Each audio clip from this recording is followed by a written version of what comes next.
नमस्कार, आप देख रहे हैं खबर मीडिया। दोस्तों, आपको पता होगा कि अर्नब गोस्वामी को कितनी बुरी तरह से मारा पीटा गया है और उनको गिरफ्तार कर लिया गया है। लेकिन इसको लेकर एक बहुत बड़ी खबर आ रही है जिससे कि अर्नब गोस्वामी की जान पर भी खतरा बन चुका है। जी हां, आपको बता दें कि अर्नब गोस्वामी अब काफी ज्यादा परेशानी में नजर आ रहे हैं और इसी का नतीजा है कि देश के केंद्रीय मंत्री और साथ ही देश के प्रधानमंत्री नरेंद्र मोदी भी अब अर्नब गोस्वामी से मिलने जा सकते हैं। जी हां, आपको बता दें कि अभी बिहार में इलेक्शन चल रहा है और जैसे ही बिहार में इलेक्शन खत्म होता है तो खबर आ रही है कि तुरंत देश के प्रधानमंत्री नरेंद्र मोदी खुद जाकर के अर्नब गोस्वामी से मिलने की कोशिश करेंगे। दोस्तों, अगर प्रधानमंत्री नरेंद्र मोदी ऐसा करते हैं तो भारत के इतिहास में ऐसा पहली बार होगा कोई प्रधानमंत्री जाकर किसी मीडिया वाले से उसको बचाने के लिए मिल रहा है। दोस्तों, ये अपने आप में एक बहुत बड़ी खबर है। वहीं खबर ये भी आई है कि जिस तरह से अर्नब गोस्वामी को गिरफ्तार किया गया है, अब उनकी जान पर भी खतरा आ चुका है। ऐसा हम इसलिए कह रहे हैं क्योंकि आपको बता दें कि जिस पुलिस वाले को ये केस अर्नब का सौंपा गया है वो पुलिस वाला एक एनकाउंटर स्पेशलिस्ट है। जी हाँ, आपको बता दें कि इसने कई सारे मामलों में लोगों के एनकाउंटर किए हैं और इतना ही नहीं, इस पुलिस वाले काफी बार निरस्त भी कर दिया गया था, यानी कि इसको जॉब से निकाल दिया गया था।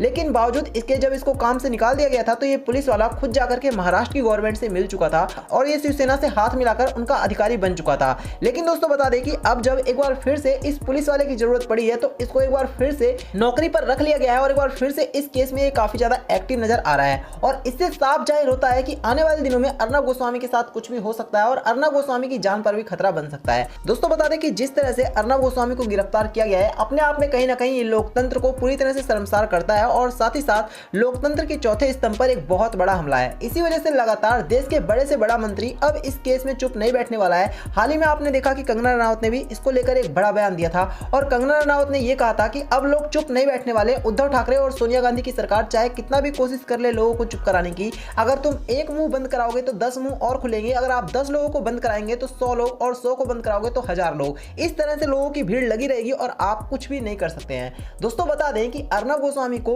एक उस केस के लिए गिरफ्तार कर लिया गया है जो केस 2018 में ही पूरी तरह से बंद हो चुका था। जी हां, आपको बता दें कि इस केस को 2018 में पूरी तरह से बंद कर दिया गया था, लेकिन बावजूद इसके जिस तरह से अर्नब गोस्वामी ने महाराष्ट्र की सरकार की धज्जियां उड़ाकर रख दी, इस वजह से महाराष्ट्र की सरकार पूरी तरह से बौखला चुकी थी और उसने ठान लिया था कि अर्नब गोस्वामी से कैसे भी करके बदला लेना है और इसी वजह से एक पुराने गड़े हुए मुर्दे को खोदा गया और उस केस के आधार पर एक बार फिर से अर्नब गोस्वामी को गिरफ्तार कर लिया गया। इसी वजह से जनता लगातार अर्नब गोस्वामी को बचाने की मुहिम छिड़ चुकी है और जनता चाहती है कि अर्नब गोस्वामी को जल्द से जल्द एक बार हिरासत से आजाद किया जाए और अर्नब गोस्वामी एक बार फिर से आकर के हम सभी को सच्ची और बड़ी खबरें बता सके। दोस्तों, बता दें कि हाई कोर्ट ने भी अर्नब गोस्वामी की जिस केस की बात हुई थी उस केस पर हाई कोर्ट ने कहा था कि अर्नब गोस्वामी को सिर्फ कुछ आधार पर गिरफ्तार नहीं किया जा सकता और जो केस पहले ही बंद हो चुका है उस केस के आधार पर हम बिल्कुल भी गिरफ्तारी की इजाजत नहीं देते। लेकिन बावजूद इसके हाई कोर्ट की बातों को नजरअंदाज करते हुए भी पुलिस वालों ने अर्नब गोस्वामी को गिरफ्तार किया और ना सिर्फ गिरफ्तार किया बल्कि उनके घर पर जाकर के उनसे मारपीट की गई, उनके बीवी बच्चों को काफी देर तक परेशान किया गया और साथ ही साथ अर्नब गोस्वामी के हाथ में भी चोट आई है।